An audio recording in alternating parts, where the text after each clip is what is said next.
नमस्कार फ्रेंड्स। आज हम लोग किसी कंपनी या कॉन कॉल या कंपनी के रिजल्ट के बारे में नहीं बात करेंगे। आज हम लोग एक मेथड को टच करेंगे जिसको वैल्यू इन्वेस्टिंग और ग्रोथ इन्वेस्टिंग को ब्लेंड करके किस तरह से हम एक बढ़िया ग्रोथ वाले स्टॉक को चेज कर सकते हैं और जिससे अल्टीमेटली पैसा बने, फास्ट बने।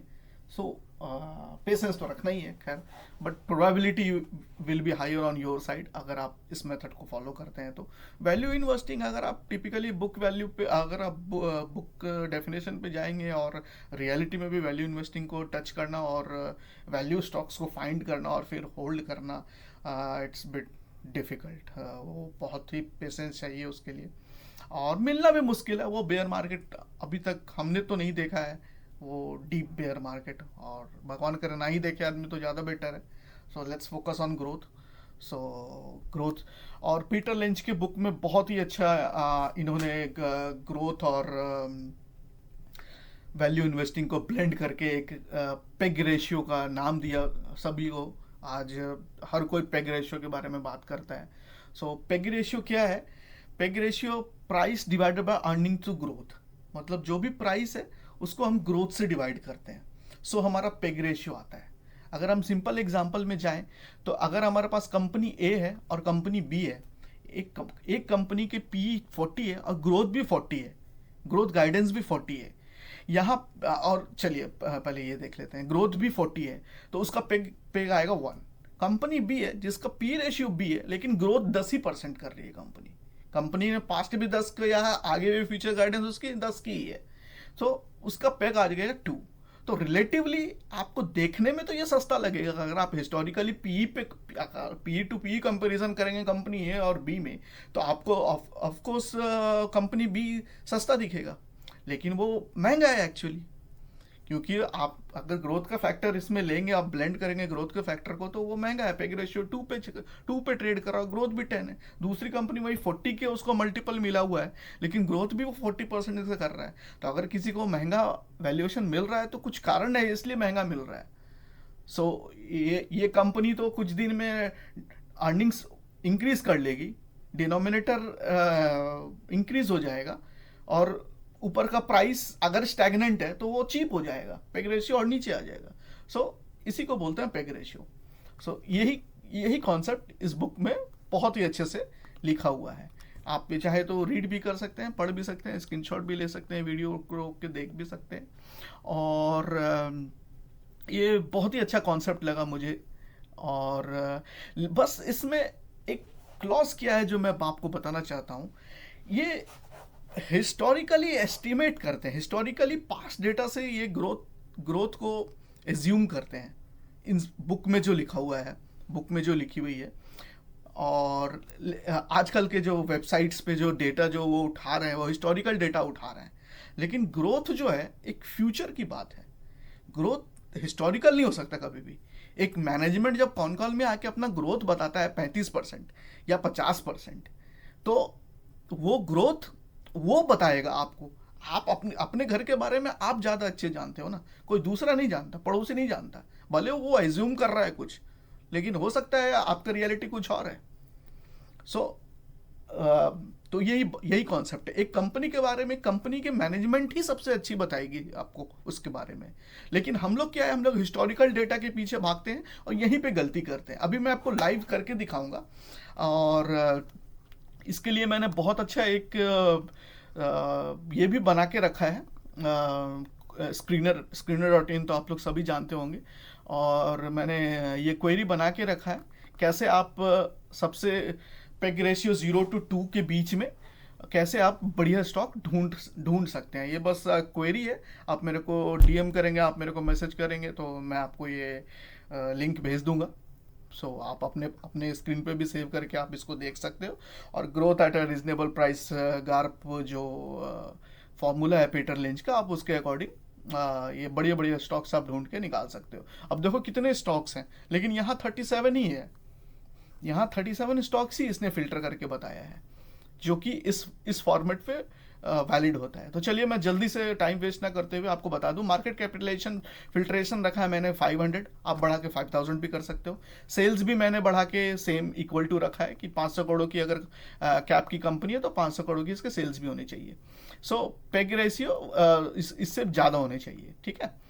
और पेग रेशियो मैंने 0 और 2 के बीच में रखा है, लेस देन 2 होनी चाहिए।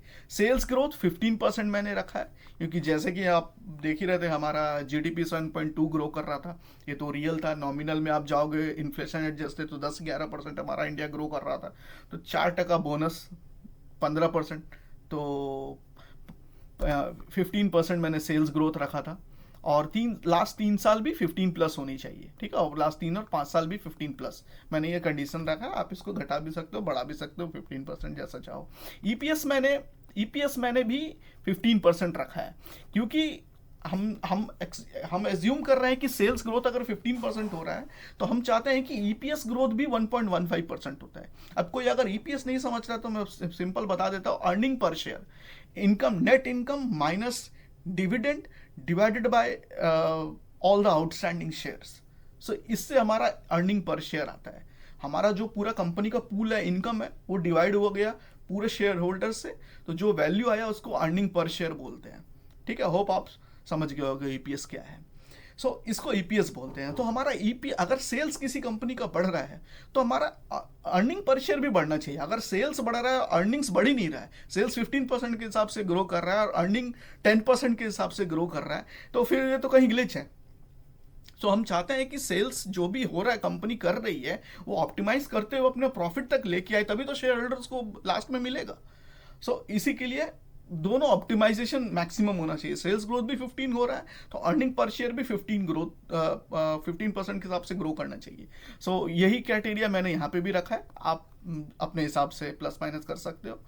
और ये क्वेरी में ये सब कंपनीज आई है, ठीक है। अब मैं जो अब इस वीडियो में मैं यहाँ पे बोल रहा था आपको हिस्टोरिकल डेटा और रियल ग्रोथ डेटा में क्या फ़र्क है। अब आप ये एग्जांपल देखिए, क्योंकि ये स्क्रीनर्स और वेबसाइट, यहाँ पे थोड़ा सा आपको अपना एफर्ट लगाना पड़ेगा, थोड़ा सा अपना पढ़ना पड़ेगा, और कंपनीज के डॉक्यूमेंट्स में जाके आपको देखना पड़ेगा कि कंपनी गाइडेंस क्या दे रही है। ये वेबसाइट है, हिस्टोरिकली इसने उठा के जो कंपनी ने लास्ट 3 साल 5 साल में सेल्स ग्रोथ किया है उसको ही उठा के हिस्टोरिकली उसने वो पेग रेशियो बनाया है। तो अगर आप केपीआई टेक्नोलॉजीज को देखोगे तो 1.11 आ रहा है पेग रेशियो इसका। लेकिन यहाँ पे कैच है जो कि अभी मैं आपको क्लियर करूंगा। अगर आप केपीआई टेक के गाइडेंस पढ़ेंगे डॉक्यूमेंट्स में जाके, मैंने यहाँ डाउनलोड करके रखा है इनका FII, पेज नंबर 7 पे है ना, इनका जो Q2 का गाइडेंस था, अर्निंग कॉल था सितंबर 30 को। इनमें ये कंपनी बहुत अच्छा ग्रो कर रही थी, 40-50 इसका लास्ट कुछ साल का अगर आप हिस्टोरिकल देखोगे, कहाँ गया हिस्टोरिकल इसका, जो आप कंपाउंडेड सेल्स ग्रोथ देखो, लास्ट 3 इयर्स 34%, लास्ट 5 इयर्स 50%। तो ऑब्वियसली ये हिस्टोरिकल डेटा से इसने उठाया 50% या 34% का मीन निकाल के इसने पेग रेशियो वहां पे स्क्रीनर में डाल दिया। अब देखो आप, अब कंपनी क्या बोल रही है पेज नंबर 7 में देखो आप, कंपनी क्या बोल रही है।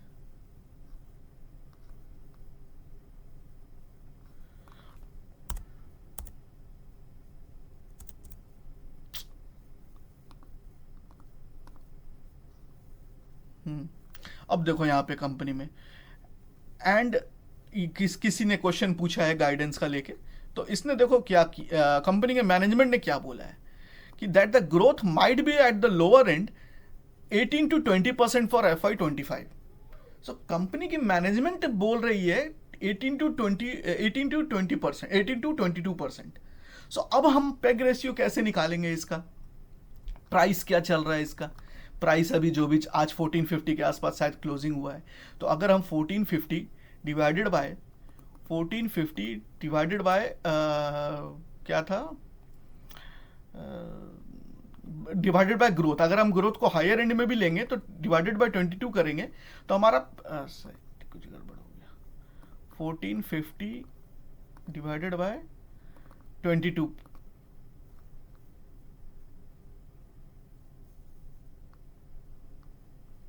सॉरी मैं गलती कर रहा हूँ भाई, मैं सोचा 65 कैसा रहा, सॉरी प्राइस पी पी।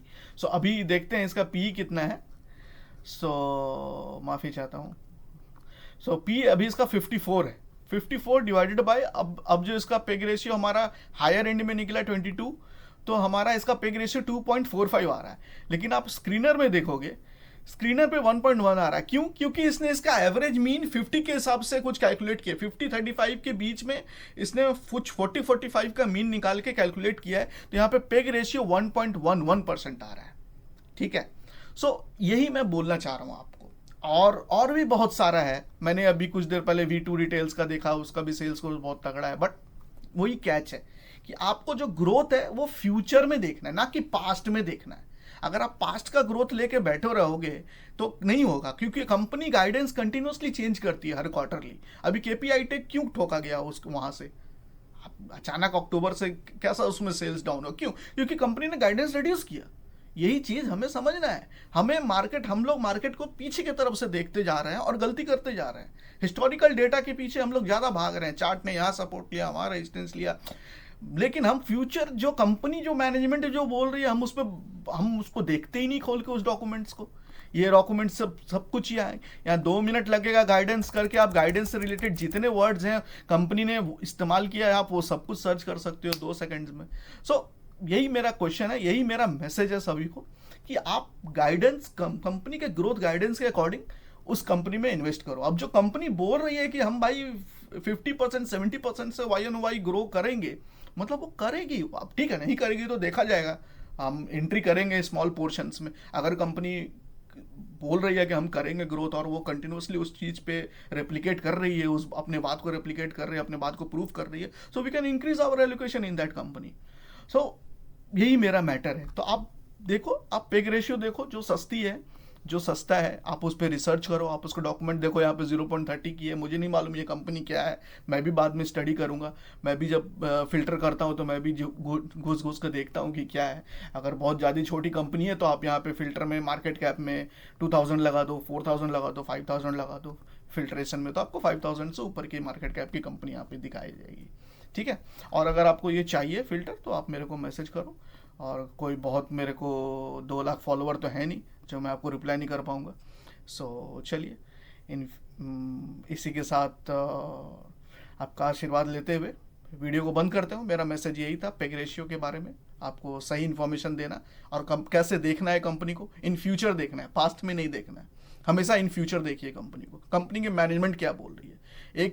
कोई कंपनी की मैनेजमेंट ही अपनी कंपनी के बारे में ज़्यादा अच्छा बता सकती है ना। आप अपने घर के बारे में ज़्यादा अच्छा बता सकते हो, मैं क्या बताऊंगा आपके अपने घर के बारे में। बाहर से देख के सब कुछ बहुत बढ़िया लगता है, लेकिन अंदर से क्या है वो आप मेरे से अच्छा मेरे बारे में कौन जानता है। सो वही वाली बात है। So that's it, thank you very much, bye bye.